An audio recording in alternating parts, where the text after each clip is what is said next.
La chaîne d'info en continu a annoncé ce lundi 13 septembre qu'elle retirait son polémiste vedette de l'antenne suite à la décision du CSA de décompter son temps de parole. Pas encore officiellement candidat à la présidentielle, Éric Zemmour prend de plus en plus de place dans les débats politiques français. Lors d'une conférence de presse donnée en marge d'une réunion ministérielle à Genève, en Suisse, lundi 13 septembre, Antonio Guterres s'est exprimé à propos de la situation en Afghanistan où les talibans ont repris le pouvoir en août.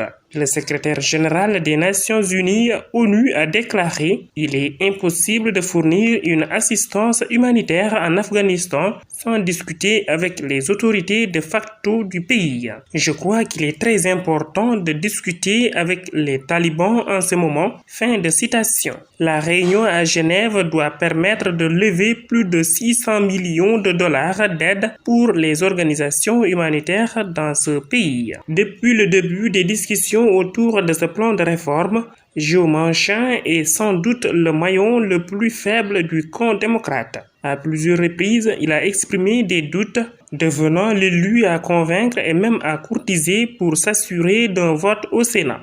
Mais alors que les démocrates pensaient avoir le soutien de tous les élus du parti, le sénateur de Virginie occidentale fait barrage, ce qui risque de compliquer la tâche de Chuck Schumer, le chef des démocrates au Sénat. Le plan de Joe Biden, élément crucial de sa politique Build Back Better, reconstruire l'Amérique, prévoit une enveloppe de plus de 3 000 milliards de dollars sur les 10 prochaines années pour des réformes en profondeur pour les écoles, les hôpitaux, les logements ou encore le climat.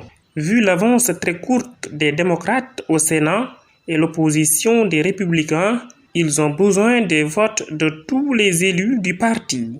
Ils ne peuvent donc pas se permettre de perdre le vote de Joe Manchin qui se dit favorable à une enveloppe moins coûteuse. Le sénateur a expliqué dimanche qu'il fallait prendre le temps d'en discuter et ne pas se précipiter, alors que la Maison-Blanche espérait faire voter le plan au plus vite.